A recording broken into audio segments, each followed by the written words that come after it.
Alright, what's going on, guys? Super happy to have you here back on the Infinite today. The word of the day is iMac. Honestly, you think that, hey, all the leaks are gone, there's not going to be any more leaks. You guys, there have been so many more leaks in the last 15 hours since I posted that last video to now when I'm recording that it's just insane. So if you like what you see here, make sure to like and subscribe down below. That's going to help me out a ton. I'm trying to get to 1,000 subscribers by the end of the year. So with that, let's jump right into this. Now, first of all, the new iMac. As reported by leaker VIKTOR KADAR, who is a very popular leaker in the past, and as reported by Mac Rumors, a new 23-inch iMac is scheduled to be coming later, at the later end of 2020, so later this year. The iMac is so much due for a refresh, you guys. It's making me antsy how much we need a refresh of the iMac. We've had iMacs for a while, but the original aluminum iMac came out in 2007.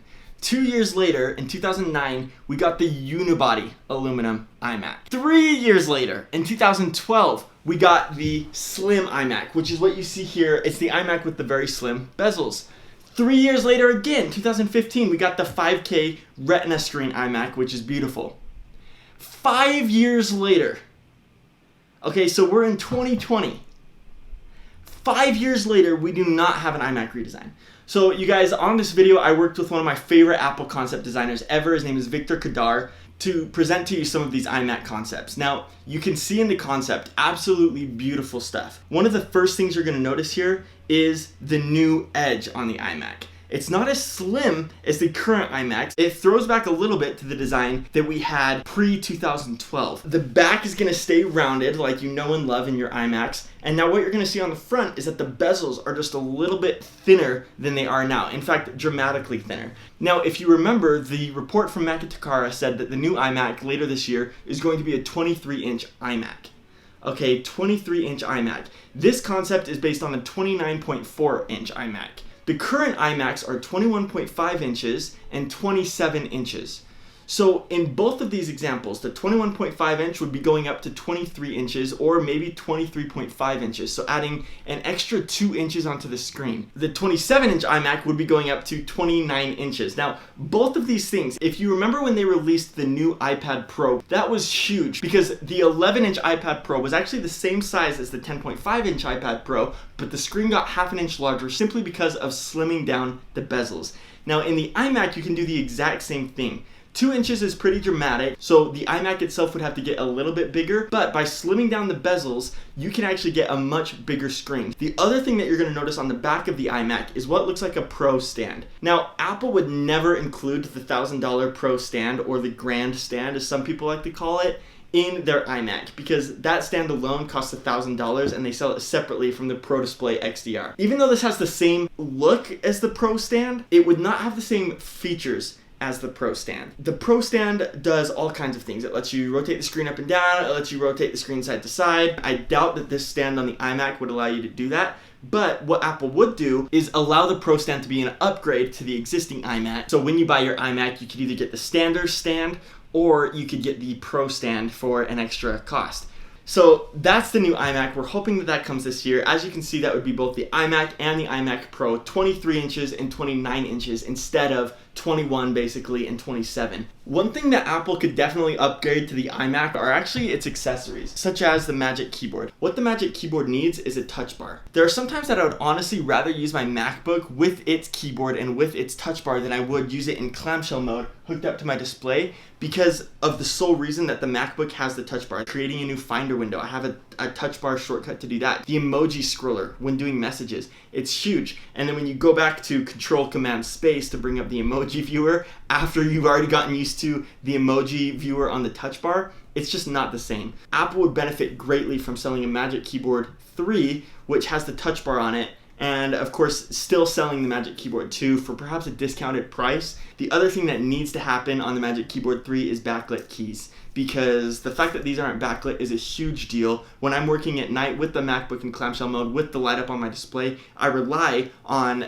my muscle memory to type, and if I want to look, I rely on the brightness of the display reflecting down onto the keyboard to see what the keys are. That is definitely not the ideal way to type. It would be so much better if this were backlit, and I understand the fact that it's away from your computer. It's obviously not plugged in, it's completely wireless, and so it has a battery in it. You only have to charge it like once a month, which is awesome. I wouldn't mind having to charge my keyboard twice a month if it meant that I had the touch bar on it and backlit keys. I never even think about charging my keyboard because it's not a problem at all. In fact, lots of times after I charge it, it's charging, it's plugged in for a few days because I just forget about it. It doesn't make that big of a difference whether it's plugged in or not. But if I have to charge it twice a month instead of once a month, it's not a big deal at all, especially for the added functionality that would be. The thing that is a bigger deal is this mouse here, the Magic Mouse 2. The design of the mouse is great, except for one thing, which is lightning port charging on the underside of the mouse. When you're in the zone and your mouse runs out of battery, you probably think, hey, that would happen to me maybe once, maybe never, okay? It literally happens to me every single time. My mouse runs out of battery when I'm in the zone, when I am going, when I'm getting work done, when I am charging, and I'm just going ahead, and my mouse dies, it kills it. Like I said, I love the sleek look of this. It looks perfect. Apple, great, you've done it.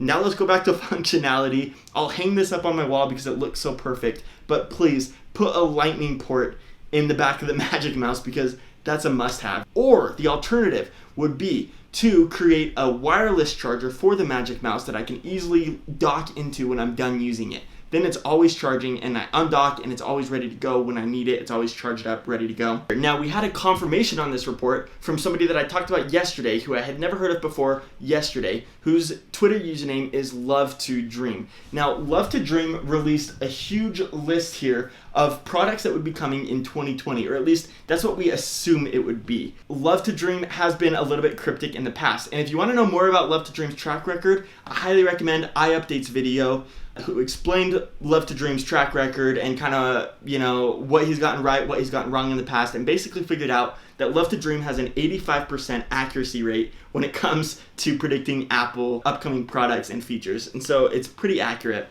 Here's some of the products that he lists, and it's just going to show that this channel, you guys, make sure to like and subscribe because we're going to be covering all of these things, and the roller coaster is just barely getting started. It's like we are just barely putting down the thing on our roller coaster because we are about to get going, you guys. And so just to give you an idea, here we go. AirPods 3 Lite, Apple TV, AirTags, iPhone 9, which we've already seen is the iPhone SE. One of the things that he was wrong about was the iPhone 9 naming instead of the iPhone SE, so that goes against his 85% track record, but still, 85%, are you kidding me? iMac, MacBook 12 ARM chip, Mac Mini, iPad Pro 11, and 12.9 with a time-of-flight sensor.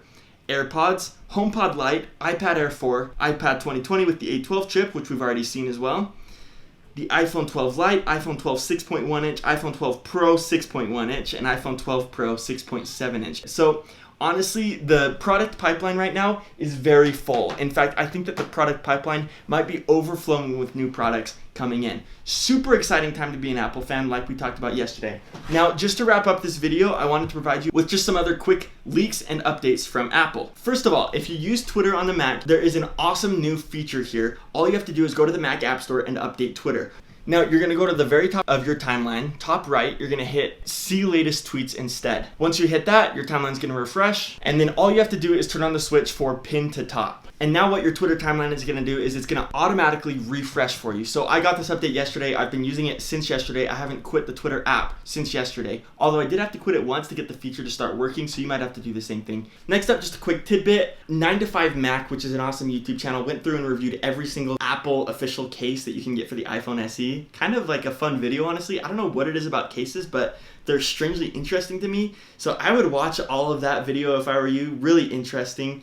Finally, the Apple Maps look-around feature has officially expanded to Chicago, so another big city, and I know that Apple is knocking out those cities one by one to bring look-arounds to all of its customers around the world. Pretty exciting stuff. Okay guys, thank you so much for tuning in to The Infinite today. Make sure to like and subscribe down below so we can hit our goal of 1,000 subscribers before the end of the year. And also, if you have any comments, please let me know. And let's talk about the iMac. Would you get one? And if so, let me know what you use an iMac for, and if you're excited for the next iMac. And of course, check out VIKTOR Kadar's stuff. He's got some really incredible concepts. I've left the link to his Behance profile, his YouTube channel, his Instagram channel, all kinds of things down below, so make sure to check out VIKTOR Kadar. Alright guys, that's it for today. Thank you so much for watching. Have an awesome day, and we'll see you tomorrow. Peace out. Okay, that's it. Thank you. Woo! Great. The Infinite on YouTube. Love it.